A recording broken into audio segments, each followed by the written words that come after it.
What if the moment Xavier had been chasing across a broken world was never meant to give him peace? What if the closer he got to finding his wife, the further the truth slipped away? Because by the end of Paradise Season 2, Episode 4, something unsettling becomes clear. Xavier's journey isn't leading him back to the life he lost. It's leading him deeper into a mystery. And before we go any further, this is your spoiler warning for Paradise Season 2, Episode 4. If you haven't seen the episode yet, now is the time to pause and come back later. Because the final moments of this episode quietly change everything we thought we understood about Xavier's mission. At first glance, Xavier's journey seems simple. The world has collapsed, the oceans have swallowed cities, and humanity survives in scattered fragments. But Xavier has one goal keeping him alive through the chaos: finding his wife, Terry. For episodes now, that goal has been his compass. Every step he takes, every risk he accepts, every person he trusts, it all points toward one place: Atlanta. The city where he believes Terry has been broadcasting a radio signal. But when Xavier finally arrives, something feels wrong. The journey there is already brutal. Along the way, he forms an uneasy alliance with Annie, a survivor who rescues him, patches him up, and immediately handcuffs him afterward. Their relationship is tense from the beginning, built on suspicion and necessity rather than trust. Annie wants Xavier to lead her to the bunker in Colorado. Xavier refuses. For him, there's only one destination that matters: Atlanta. Eventually, they reach a fragile agreement. They'll go to Atlanta first, then head to the bunker. But the world of Paradise rarely allows simple plans to survive. Before they can reach the city together, tragedy strikes in a way that feels painfully human in a world that has lost almost everything. Annie goes into labor in the middle of a ruined world surrounded by strangers with limited medical supplies and no guarantee anyone knows what they're doing. A child is born. For a moment, it feels like a miracle. Life appears in a world defined by loss. But the miracle doesn't last. Annie begins to bleed, and there's nothing anyone can do. What makes the moment even more devastating is that Annie already knows how this story might end. She's prepared for it. Before the birth, she writes a letter for her child, a quiet goodbye to a daughter she may never know. Her final requests are simple but heavy with meaning. She asks Xavier to deliver the letter when her daughter is old enough. She asks him to find the baby's father. And most importantly, she asks him to make sure her daughter doesn't grow up afraid of people the way she did. It's a heartbreaking moment because it reveals something deeper about Annie's character. In a world where trust often gets people killed, fear becomes survival. But Annie doesn't want that for her child. She wants something better. Something human. And in that moment, Xavier inherits more than just a mission to find his wife. He inherits a responsibility. Because now, he continues the journey alone, carrying Annie's newborn daughter into a world that barely has room for hope. And that's where the episode delivers its most mysterious twist. When Xavier finally reaches Atlanta, he tracks down the source of the radio broadcasts he believes belong to Terry.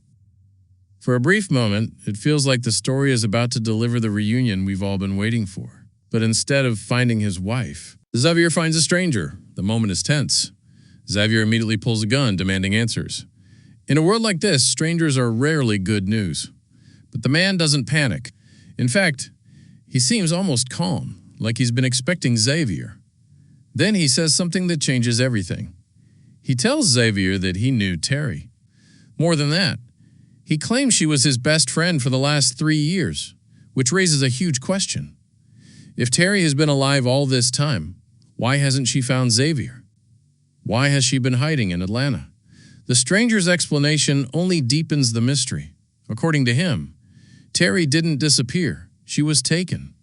And that single word opens up a dozen terrifying possibilities. Who took her? Bandits? A powerful survivor group? Or something even more organized? Throughout Season 2, the series has quietly hinted that the bunker in Colorado, the supposed sanctuary for humanity's future, may not be the only group trying to rebuild civilization. There are others, people with resources, technology, and plans.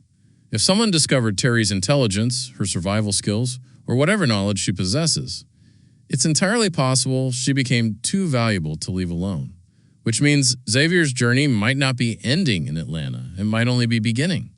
Because if Terry were taken by a powerful group, then Xavier wouldn't be chasing a person anymore. He's chasing a system. And that's far more dangerous. At the same time, another storyline quietly builds tension back at the bunker itself.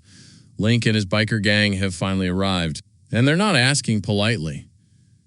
Standing outside one of the bunker entrances, Link holds up a series of cue cards, almost playfully at first. A strange homage to Love Actually. But the humor fades quickly when his final message becomes clear. He wants inside, and if he doesn't get it, he'll find another way. Normally, the bunker's leadership might have handled that threat with confidence. But right now, the power structure inside the bunker is fractured. President Baines is dead. Sinatra, the architect of the entire project, is under house arrest. No one truly knows who's in charge anymore, which means when Link knocks on the door, no one may be prepared to answer. And hovering over all of this is Sinatra's mysterious long-term plan. A plan that seems to go far beyond simply surviving underground. In a brief flashback earlier in the season, Sinatra tells a newborn child something that sounds almost impossible in this broken world. One day, she says, the child will feel the warmth of the real sun again. One day, he will see the moon. That promise suggests something far bigger than a bunker. Because if the planet truly is collapsing under the pressure of climate catastrophe, as the show suggests, then surviving underground forever isn't a solution. It's a delay. Which raises the biggest mystery of all. What exactly is Sinatra building? A way to fix the planet? A way to escape it? Or something even stranger? By the end of episode 4, Xavier stands at the center of 3 converging stories. A missing wife. A newborn child he now feels responsible for protecting. And a world quietly reshaping itself through hidden agendas and powerful factions. And somehow, all of those paths seem destined to collide. But now I'm curious what you think. Do you believe the stranger is telling Xavier the truth about Terry being taken? Or could this be another trap waiting to close around him? And who do you think took her? A rival survivor group? Or someone connected to the bunker itself? Let me know your theories down in the comments. I read as many of them as I can, and some of the best discussions always happen there. And if you enjoy deep story breakdowns, hidden details, and theories about shows like Paradise, make sure to subscribe to the channel so you don't miss the next video. Because if this episode proved anything, it's that in Paradise, the biggest secrets are never revealed all at once. They're uncovered piece by piece.